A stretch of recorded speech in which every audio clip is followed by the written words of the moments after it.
Hi hello. ഇന്ന് നമ്മൾ ഉണ്ടാക്കാൻ പോകുന്ന ഒരു നെല്ലിക്ക അച്ചാറാണ്. അതിനായിട്ട് ഞാൻ കുറച്ച് നെല്ലിക്ക എടുത്തിട്ടുണ്ട്. ഇത് നമ്മുടെ വീട്ടിൽ തന്നെ പിടിച്ച നെല്ലിക്കയാണ്. അത് നമ്മൾ കഴുകി നല്ല വൃത്തിയാക്കി വെച്ചിട്ടുണ്ട്. ഇനി നമുക്ക് ഇതൊന്ന് ആവി കയറ്റി ഒരു ഇഡലിക്കുട്ടകത്തിൻ്റെ തട്ടിലാക്കി ആവി കയറ്റിയെടുക്കാം. അല്ലാതെ വെള്ളത്തിൽ ഇട്ട് പുഴുങ്ങിയെടുത്ത് കഴിഞ്ഞാൽ നമ്മുടെ നെല്ലിക്കയുടെ ഗുണമെല്ലാം പോകും. നമുക്ക് ഇഡലിക്കുട്ടകത്തിൻ്റെ തട്ടിൽ വെച്ച് ഇതൊന്ന് ആവി കയറ്റിയെടുക്കാം. നമുക്ക് ഗ്യാസ് കത്തിച്ച് ഇത് ഒന്ന് ആവി കയറ്റിയെടുക്കാം. ഇഡലിക്കുട്ടകത്തിൻ്റെ തട്ടിൽ വെച്ച് ആവി കയറ്റിയെടുക്കാം. പിന്നെ സ്റ്റീമർ ഇല്ല, അതുകൊണ്ടാണ് ഞാൻ ഇഡലിക്കുട്ടകത്തിൻ്റെ തട്ടിൽ വെക്കുന്നത്. അപ്പോൾ നമുക്കൊന്ന് അടച്ച് വെക്കാം. നമ്മുടെ നെല്ലിക്കയെല്ലാം റെഡി ആയിട്ടുണ്ട്.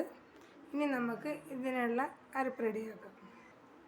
നമുക്ക് നെല്ലിക്ക അച്ചാറിടാനുള്ള അതെല്ലാം തയ്യാറാക്കാം. ഇതിനെ മാറ്റി അങ്ങോട്ട് വെക്കാം.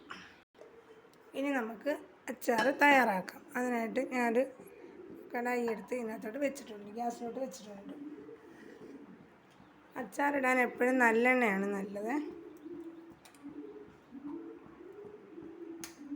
നല്ലെണ്ണയാകുമ്പോൾ നമുക്ക് ഒരുപാട് നാൾ അച്ചാർ കേടുകൂടാതെ സൂക്ഷിക്കാനും പറ്റും. നമുക്ക് ആവശ്യത്തിനുള്ള നല്ലെണ്ണ ഒഴിച്ചു കൊടുക്കാം.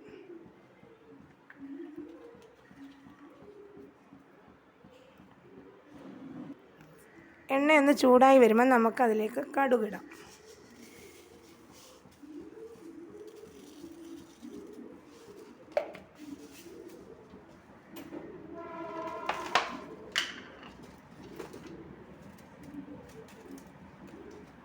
രണ്ട് വറ്റൽമുളകും മുറിച്ചിട്ട്,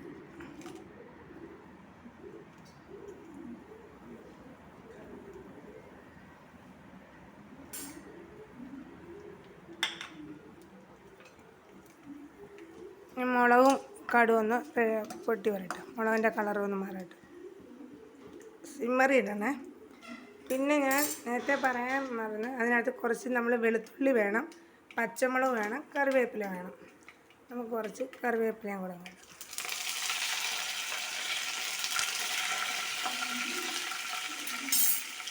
ഇനി നമുക്ക് വെളുത്തുള്ളി ഇടാം. വെളുത്തുള്ളിയും പച്ചമുളക് ഞാൻ വെള്ളക്കാന്താരി ഇട്ടേക്കുന്നത്. നിങ്ങൾക്ക് ഏത് പച്ചമുളക് വേണമെങ്കിലും ഇടാം. പിന്നെ അതായാലും വെളുത്തുള്ളിയുടെ അളവ് ഞാൻ കുറച്ചാണ് ഇട്ടേക്കുന്നത്.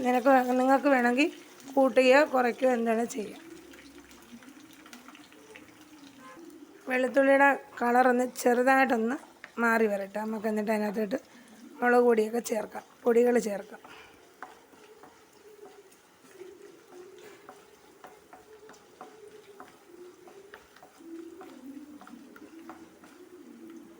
കടുവൊക്കെ പൊട്ടി വെളുത്തുള്ളിയുടെ കളറൊക്കെ ഒന്ന് മാറി. ഇനി നമുക്ക് സിമ്മറിലോട്ട് ഇട്ടിട്ട് മുളക് പൊടികൾ ചേർക്കാം. തീ ഒന്ന് താത്ത് വെക്കണേ, അല്ലെങ്കിൽ പെട്ടെന്ന് കരിഞ്ഞു പോകും.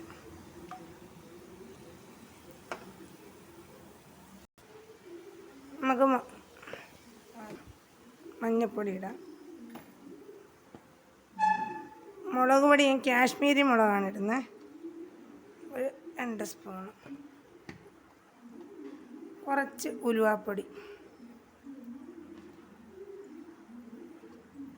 കുറച്ച് കായപ്പൊടി. ഇനി നമുക്കിതൊന്ന് മിക്സ് ചെയ്യാം. ചെറിയ തീയിലിടാം, സിമ്മറിലിടാം, ഇല്ലെങ്കിൽ മുളകിൻ്റെ കളറൊക്കെ അങ്ങ് മാറി കരിഞ്ഞു പോകും കേട്ടോ.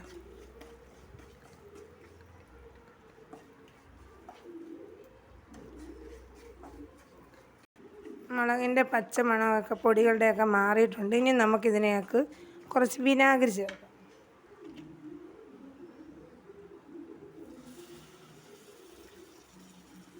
ഗ്രേവി പോലെ ഇരിക്കാൻ വേണമെങ്കിൽ നമുക്ക് നേരത്തെ നെല്ലിക്ക നമ്മൾ വേവിച്ച വെള്ളമില്ലേ, അതിൽ നിന്നൊരു 2 സ്പൂണ് വെള്ളം കൂടെ ഇതിനകത്തോട്ട് നമുക്ക് ചേർക്കാം.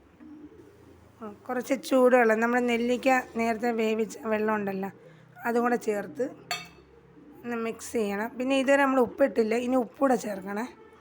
ഉപ്പൂടെ ചേർത്ത് നല്ലതുപോലെ നമുക്ക് തിളപ്പിച്ചെടുക്കാം. ഉപ്പിടാം,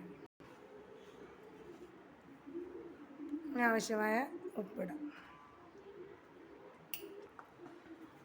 ഉപ്പിട്ട് ഇനി നമുക്കിതിലേക്ക് 1 സ്പൂണ് പഞ്ചസാരയും കൂടിയാണ്.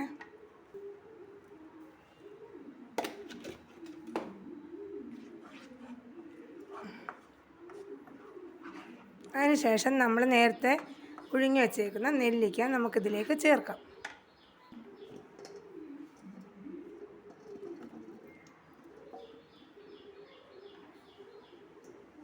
എന്നിട്ട് നല്ലതുപോലെ ഇളക്കി യോജിപ്പിക്കും.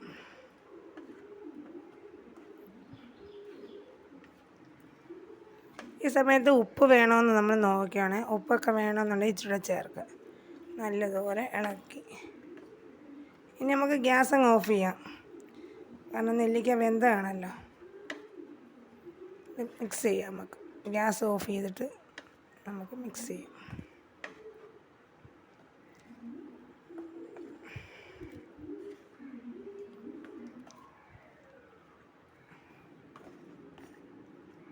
മുളക് പൊടി ഞാൻ കാശ്മീരി മുളക് പൊടിയാണ് ചേർത്തേക്കുന്നത്. നമുക്ക് എരിവ് കുറച്ച് മതി. അതുകൊണ്ട് നിങ്ങൾക്ക് എരിവ് കൂടുതൽ വേണമെന്നുണ്ടെങ്കിൽ അല്ലാത്ത മുളക് പൊടി ചേർക്കാം. അങ്ങനെ നമ്മുടെ ടേസ്റ്റി ആയിട്ടുള്ള നല്ല ഹെൽത്തി ആയിട്ടുള്ള ഒരു നെല്ലിക്ക അച്ചാർ നമ്മൾ തയ്യാറാക്കിയിട്ടുണ്ട്. നിങ്ങൾക്ക് ഈ വീഡിയോ ഇഷ്ടമാവുകയാണെങ്കിൽ ലൈക്ക് ചെയ്യുക, ഷെയർ ചെയ്യുക, സബ്സ്ക്രൈബ് ചെയ്യുക. ഇത്തിരി കറിവേപ്പില നമുക്ക് അതിൻ്റെ മേലിട്ട്. Thank you.